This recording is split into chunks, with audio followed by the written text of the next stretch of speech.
काशी नगरी की अधीश्वरी, काशीपुर अधीश्वरी कौन? अन्नपूर्णे सदा पूर्णे शंकर प्राण वल्लभे ज्ञान वैराग्य सिद्ध्यर्थम भिक्षाम दे च पार्वती।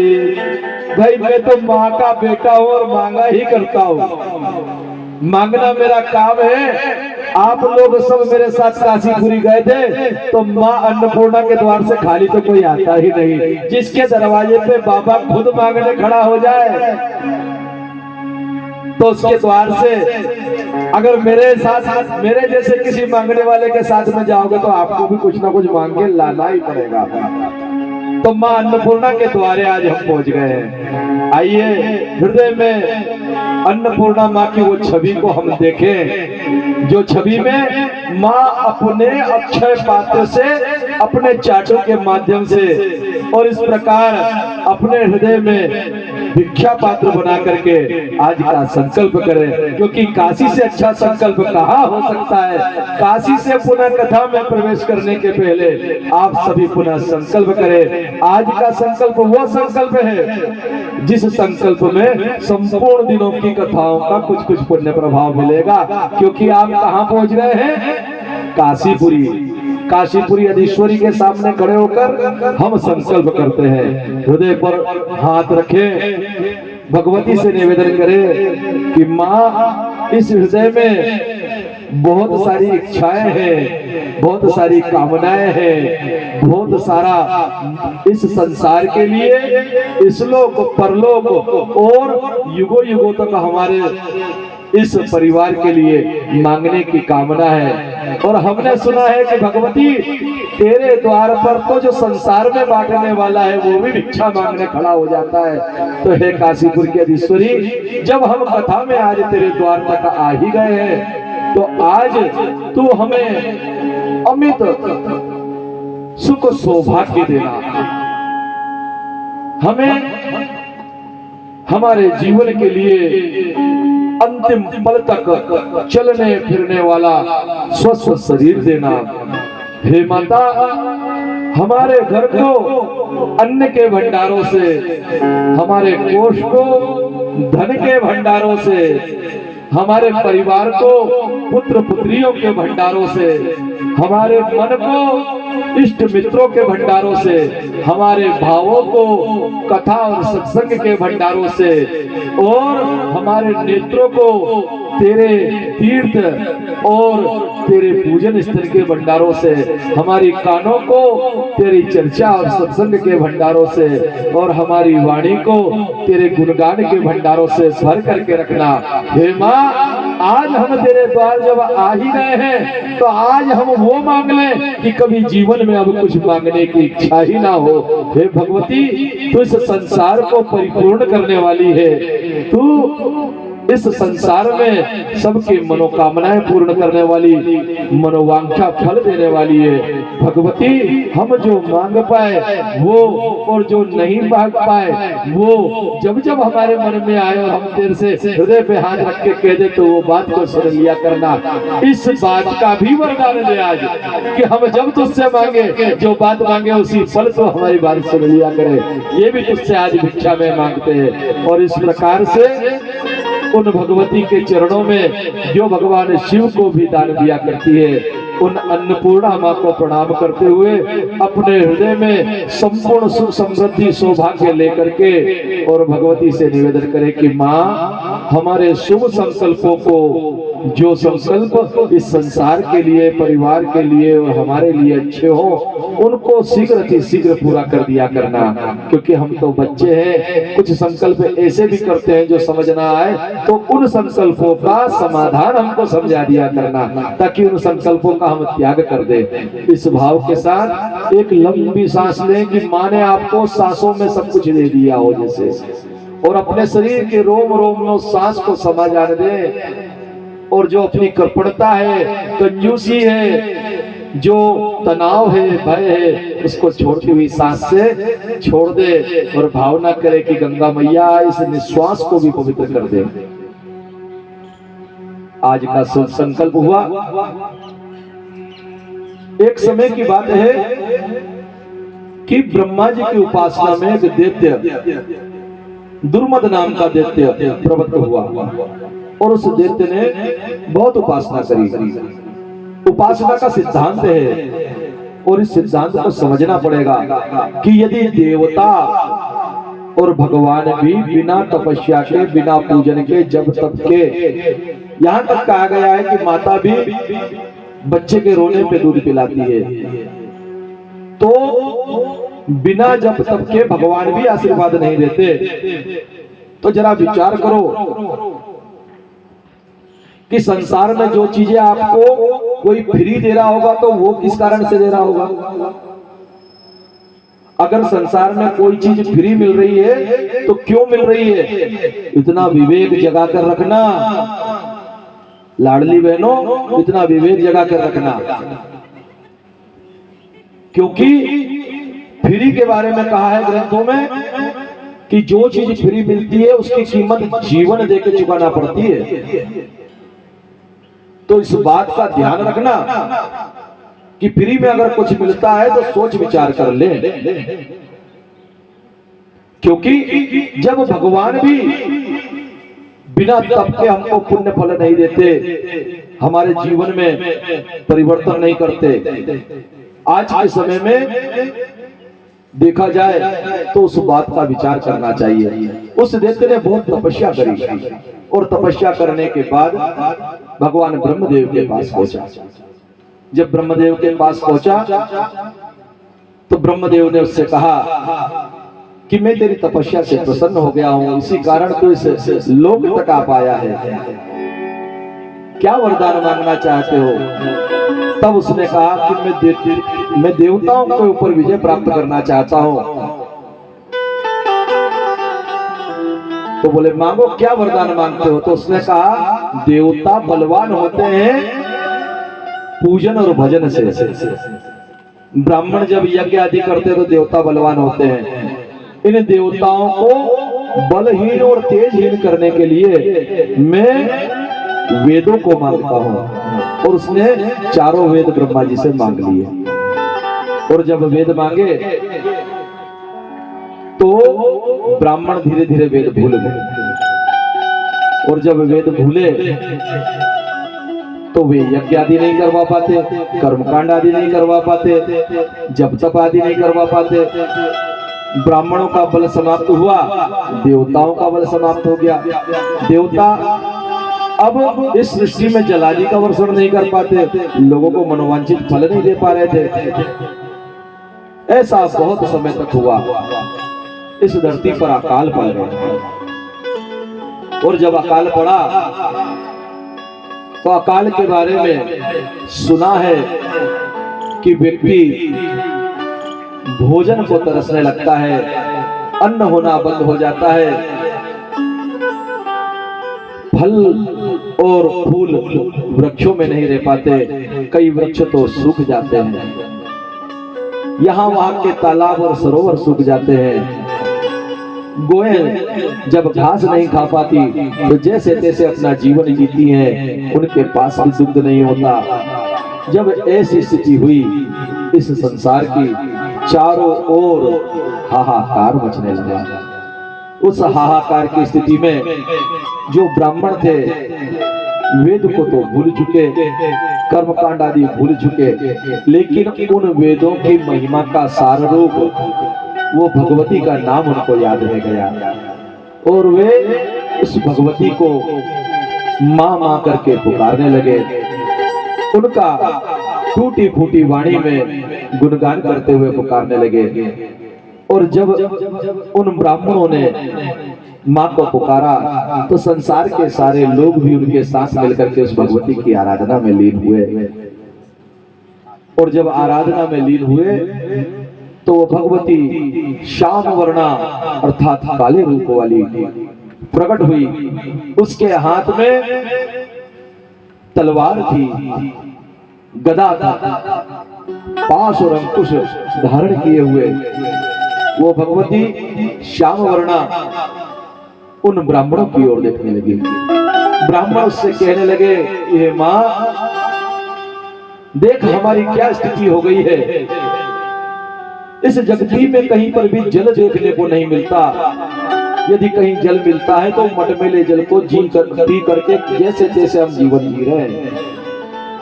अरे कंदमूल फल की तो बात छोड़ो माँ, पत्ते भी बड़ी मुश्किल से जीवन जीने के लिए उपलब्ध हो पा रहे हैं। अब तो स्थिति ये है कि हमारा जीवन बस तेरे ही सहारे हो गया है। जब करुण व्रता लोगों ने अपनी अपनी सुनाई, किसी ने बताया कि मैं इस प्रकार से दुखी हूँ, किसी ने बताया उस प्रकार से दुखी हूँ। जब माँ ने सबकी बात सुनी तो करुणा से देखते देखते माँ का रूप सौम्य हो गया। जिन हाथों में तलवार और गदा था, पाश और अंकुश था, उन हाथों में लताएं, बेल, पुष्प आदि आ गए, बहुत से फल आ गए, गन्ना आदि के बहुत सारे तने आ गए। वो भगवती देखते ही देखते श्याम वर्णा से शाकंभरी हो गई और उसके संपूर्ण शरीर से नेत्र ही नेत्र प्रकट हुए। और जब वे नेत्र प्रकट हुए और माँ अपने बच्चों के दुख में जब शामिल हुई तो उसके नेत्रों से जल के बिंदु निकलने लगे। वो बिंदु इतनी तीव्र मात्रा में थे जैसे मानो वो बिंदु माँ के नेत्रों से जगह जगह से बहते हुए कह रहे हो कि बेटा तुम तो थोड़े से दुखी हो, मैं तुमसे ज्यादा दुखी हो गई हूँ। और वो नेत्रों की धार से चारों ओर जल बनने लगा। यहाँ वहाँ जो पेड़ पौधे थे वो पल्लवित होने लगे। शाक आदि जो माता ने हाथ में लिए थे वो अक्षय हो गए, लोगों में बांट दिए। और माँ का वो रूप शाकंभरी के रूप से, शाकंभरी के नाम से संसार में प्रसिद्ध हुआ। बोलिए शाकंभरी माता की जय। जब माता ने सबको स्वस्थ कर दिया अर्थात भोजन आदि करा दिया तो उस दैत्य को पता चला कि लोग तो भगवान का भजन करने लगे हैं, माता की जय जयकार कर रहे हैं। तब उसने उन लोगों के ऊपर प्रहार करना चाहा। तब माता ने अपने तेज से सारे ही लोगों को अपने अंदर रख लिया। जैसे माँ गर्भ में शिशु को धारण कर लिया करती है, वैसे ही वो भगवती ने सारे लोगों को अपने ही अंदर में छुपा लिया और स्वयं आगे होकर के खड़ी हो गई। और आगे होकर के जब खड़ी हुई तो उस दुर्गम दैत्य को भगवती ने युद्ध के माध्यम से उसके साथ युद्ध हुआ और दुर्गम दैत्य मारा गया। जब दुर्गम दैत्य मारा गया तो चारों वेद प्रकट हो गए। भगवती ने वेद ब्राह्मणों को दिए और वही गुणगान हमने अभी अभी किया कि माँ वेदों ने तेरी जो महिमा कही है सही है, सही है, सही है, सही है। जब इस प्रकार भगवती का गुणगान सुनते हुए जन्मजय कहते हैं कि महाराज हमने सुना है कि भगवती ने अपने रूप में ब्रह्माणी अर्थात सरस्वती, लक्ष्मी और गोरा को, इन देवों को अर्पित किया था। और हम कई बार इनके विवाह का वृत्तांत सुनते हैं। तो व्यास जी महाराज सुनाने लगे कि एक समय की बात है, भगवान शिव और विष्णु ने जब हलाहल नाम के बहुत से दैत्य हुए तो उन दैत्यों से युद्ध करते हुए 60,000 वर्षों तक युद्ध किया। और जब 60,000 वर्षों तक युद्ध किया, वो हलाहल नाम के दैत्य बड़ा भीषण युद्ध कौशल जानते थे। स्वयं विष्णु जी और शिव जी दोनों ने मिलकर के 60,000 वर्षों में उन पर विजय प्राप्त करी। जब उन पर विजय प्राप्त हुई तो एक सभा जुटी। देवताओं ने उन देवों का सम्मान किया और उन देवों को सम्मान में सारी सभा जुटाई गई। सारे देवता भगवान ब्रह्मा के साथ में विष्णु जी और शिव जी का जय जयकार करते हुए, उनका गुणगान करते हुए कहते हैं कि हे प्रभु आपने हमारी रक्षा करी। जब इस प्रकार बारंबार कहा गया तो भगवान शिव ने भी और भगवान विष्णु ने भी उस बात का समर्थन कर दिया कि हाँ ठीक है। लेकिन जब इस प्रकार से समर्थन करा तो उन दोनों देवियों को लगा कि श्रीहरि और भगवान शिव यदि इन्होंने ही युद्ध में विजय प्राप्त करी तो फिर हम कौन है, इनकी शक्तियां तो हम हैं। और ऐसा भाव बना करके अपना अपमान समझ करके दोनों भगवती वहां से अंतर ध्यान हो गई, अपने लोक को चली गई। जब दोनों भगवती चली गई तो शिव जी और विष्णु जी दोनों के दोनों शक्तिहीन हो गए। भगवान नारायण श्रीहीन हो गए और शिव जी शक्तिहीन हो गए। और दोनों के उस अवस्था में जो कार्य वो संभालते हैं, अर्थात भगवान श्री हरि पालन का कार्य देखते हैं और भगवान शिव शंकर रक्षण का कार्य देखते हैं। तो ये दोनों कार्य अब कौन करे? ब्रह्मा जी के ऊपर दोनों डिपार्टमेंट का भार आ गया। और अब ब्रह्मा जी बड़े कठिन अवस्था में थे। एक विभाग देखते थे कि संसार की रचना करें, लेकिन अब क्या हुआ कि रचना भी है, पालन भी है और रक्षण भी है। तब ब्रह्मा जी ने अपने पुत्र अर्थात प्रजापति दक्ष को बुलाया और प्रजापति दक्ष को बुला करके उनसे कहा कि हे दक्ष आदि पुत्रों, हे ऋषियों, तुम जाओ और उन पराम्बा की स्तुति करो, क्योंकि ये दोनों देव तो निस्तेज हो गए हैं। भगवती ने अपनी महती कृपा रूपी शक्तियां इनसे लुप्त कर दी है। तुम जाओ और इनका यश करने के लिए पुनः उन भगवती से प्रार्थना करो। जब 10,000 वर्षों तक प्रजापति दक्ष ने उन ऋषियों के साथ तपस्या करी, बारंबार उन ऋषियों को जब प्रजापति दक्ष और ऋषियों ने बारंबार स्तुति करी, तब जाकर के मां आकाश में प्रकट हुई। सिंहवाणी भगवती के रूप में मणिपुर से वो भगवती जब आई मणिद्वीप से, तो उसका रूप और उसके चरण नख दोनों की ओर देवताओं की और उन ऋषियों की दृष्टि गई। वे भगवती का स्वरूप देख करके स्वयं भाव विहल हो गए। तब भगवती ने मेघ के समान गंभीर वाणी से कहा, हे दक्ष, हे ऋषियों, मैं त्रिदेवियों का मंगल करने के लिए शीघ्र ही इस संसार में पुनः आऊंगी। दक्ष, मैं तुम्हारी कन्या के रूप में आऊंगी और ऋषियों, श्री हरि के लिए मैं समुद्र से उत्पन्न होंगी। इस प्रकार जब भगवती ने आशीर्वाद दिया तो दक्ष आदि देवता ब्रह्मा जी के पास आए। यहाँ भगवती की कृपा से शिव जी और ब्रह्मा के मन में जब भगवती का आशीर्वाद प्राप्त हो गया, शिव जी और श्री हरि ये अपने अपने कार्य में निरत हो गए, अर्थात कार्य करने की क्षमता इनमें आ गई। लेकिन अभी भी भगवती से हीन है। तब दक्ष प्रजापति के यहाँ भगवती ने स्वरूप लिया। उस कथा को सब लोग जानते हैं कि वे सती होकर के भगवान शिव के वाम भाग में विराजित हुई और अपने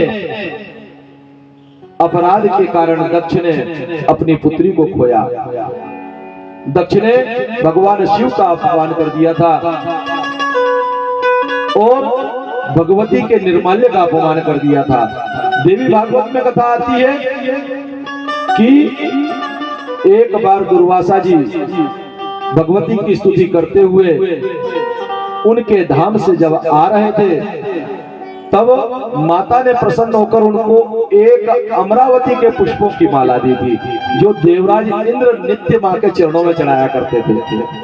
वो पुष्प की माला लेकर के जब आए तो प्रजापति दक्ष ने उनसे वो माला मांग ली। संत जनों के पास तो जो भी होता है देने को तत्पर रहते हैं। वो माला को दक्ष को दे दी। अब दक्ष ने वो माला ली तो सही, लेकिन उसे अपने शयन कक्ष में रख दिया। ध्यान दे, हम लोग भी जब पूजन पाठ आदि करते हैं, तीर्थ आदि मंदिर जाते हैं, तो वहां से कभी कभार होता ऐसा है कि जब हम भगवान की तरफ देखते हैं और भगवान भी हमारी तरफ देखते हैं और भगवान हमसे कुछ कहना चाहते हैं, तो कई बार पुष्प आदि गिरा देते हैं, मन में हमारे भाव बना देते हैं कि भगवान ने हमारी ओर देख लिया, कि मैं था थोड़ा सा हिलाया, पुष्प नीचे गिर जाता है।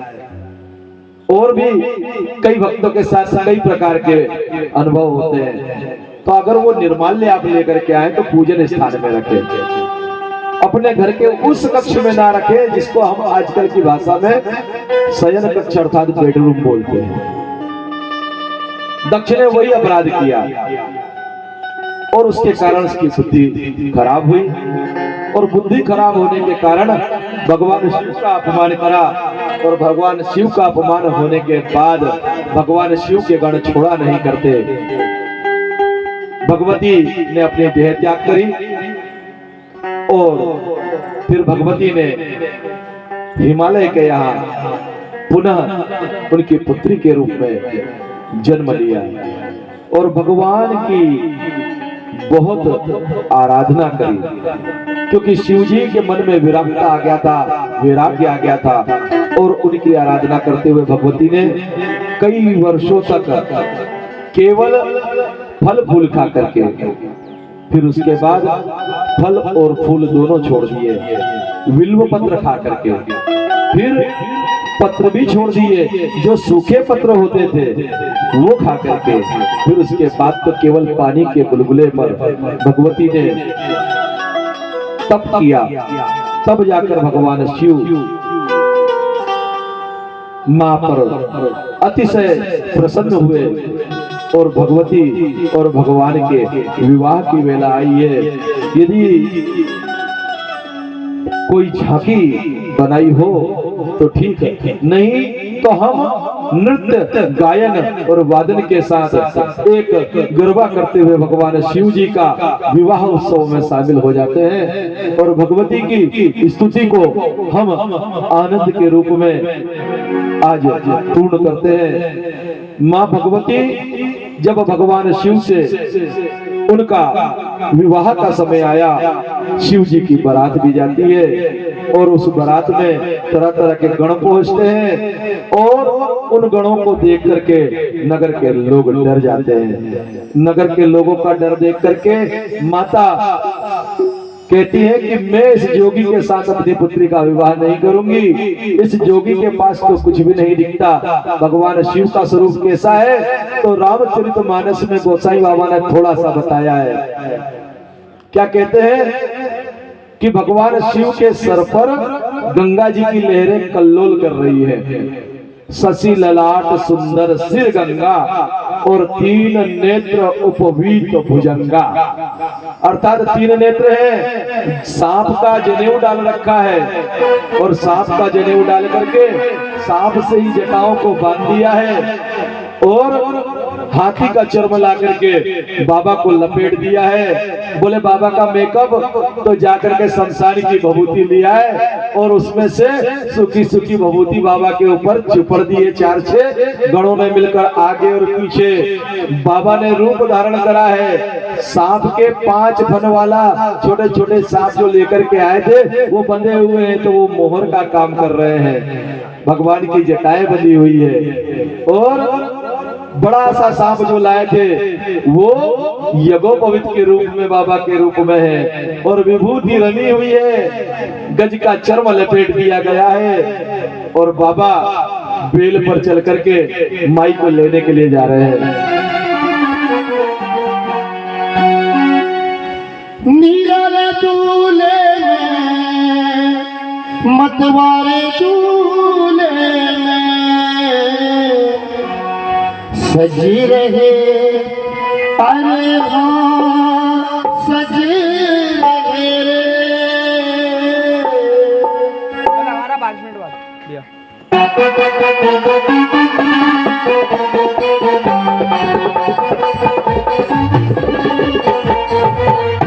याद रखे कि बाबा की बारात आ रही है, यहाँ इस बात का ध्यान रखें कि बाबा की बारात में या तो बाबा के चरण पूजे जा सकते हैं या बारात में शामिल हुआ जा सकता है। ये अब आपके ऊपर है कि आप कन्यादान में शामिल होते हैं कि बारात में शामिल होते हैं। आइए बारात का आनंद लेते हैं।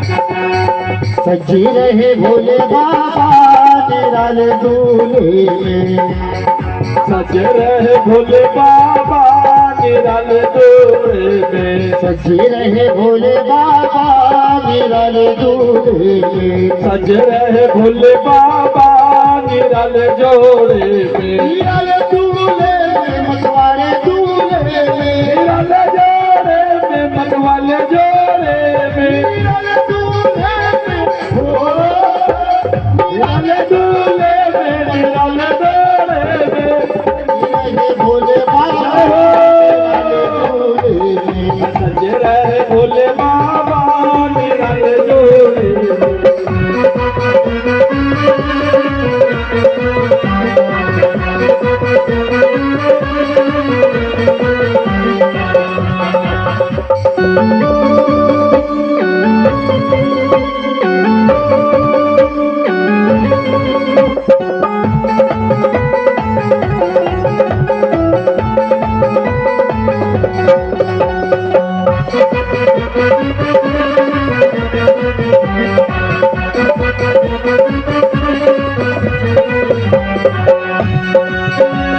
देखो भोले बाबा की अजब बारात, देखो भोले बाबा की अजब बारात, चले हैं संग लेकर के भूतों की बारात, चले हैं संग लेकर के भूतों की बारात। सजी रहे भोले बाबा निराले दूल्हे में, सज रहे भोले बाबा निराले जोड़े में, सज रहे भोले बाबा निराले दूल्हे में, सज रहे भोले बाबा निराले जोड़े में। अब क्या कहना है? जय हो हे भेष निराला, जय हो ये भंग का प्याला, जय हो सिर से टाबड़ा है, जय हो तन बदन लगाए, जय हो ओढ़े नगचाला, जय हो गले नाग की माला, जय हो है शीशी गंगा, जय हो मस्तक पे चंदा, जय हो तेजा मुर्मू साजे, जय हो त्रिशूल विराजे, जय हो भूतों की टोली लेके चले हैं ससुराल, भूतों की टोली लेके चले ससुराल। भोले जी की खबर हो बेल पे सवार, भोले जी कमर से सवार, सज रहे भोले बाबा निराले दूल्हे में, सज रहे भोले बाबा निराले जोड़े में, सज रहे भोले बाबा निराले दूल्हे में, भोले बाबा निराले दूल्हे में।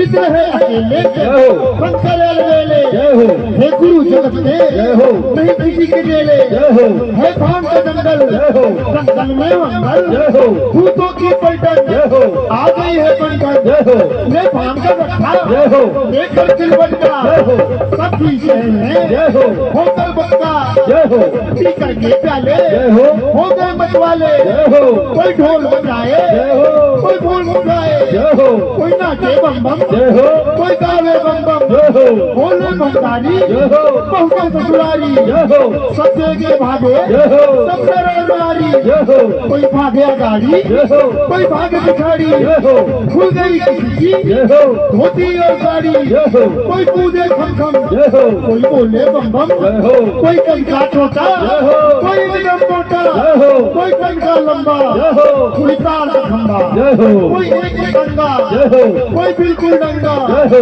कोई बिल्कुल काला, जय हो कोई दो सिर वाला, जय हो शर्मा गुण गाए, जय हो मन में हंसाए, जय हो दिलों के स्वामी, जय हो क्या रूप बनाए, जय हो भोले के साथी जय हो है अजब बराती, जय हो भोले के साथी जय हो है अजब बराती, जय हो भूतों की टोली लेके चले हैं ससुराल, भूतों की टोली लेके चले ससुराल।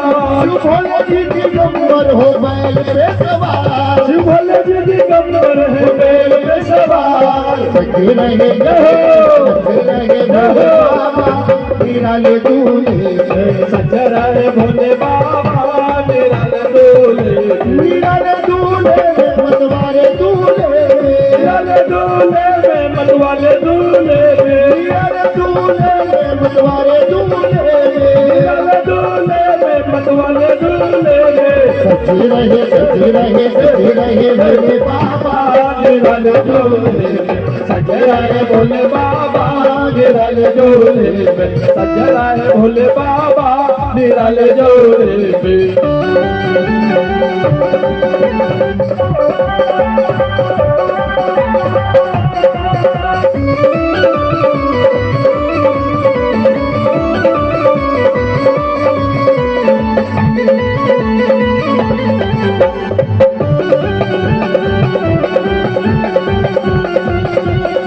बम भोले बम भोले बम बम बम बम भोले बम भोले बम बम बम भोले बम भोले बम बम बम भोले बम भोले बम बम बम भोले बम भोले बम बम बम भोले बम भोले बम बम बम बम भोले बम भोले बम बम बम भोले बम भोले बम बम बम। ओम नमः शिवाय ओम नमः शिवाय ओम नमः शिवाय ओम नमः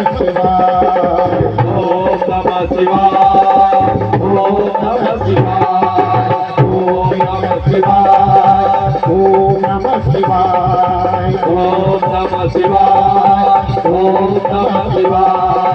यही वो मंत्र है, यही वो तंत्र है, यही वो मंत्र है, यही वो तंत्र है। प्रेम से जपोगे तो मिटेंगे सारे गम।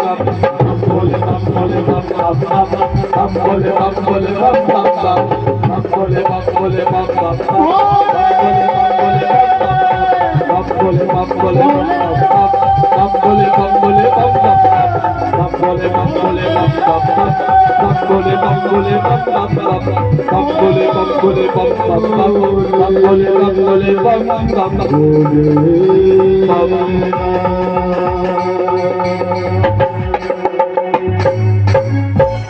बाबा जब बारात लेकर के पहुंचे और सारे ही लोगों ने बाबा की उस बारात में दिव्य दर्शन प्राप्त किया। स्वयं ब्रह्मा जी ने वहां पर ब्राह्मण का कार्य करके भगवान और भगवती का पाणी ग्रहण संस्कार कराया। मगोरा शैलपुत्री अपर्णा पार्वती भवानी शिवानी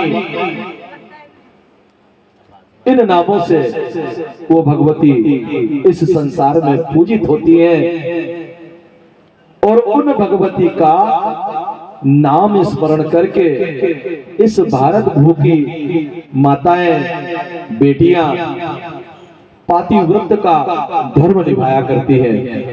वे उस भगवती के समान ही बल वाली हैं।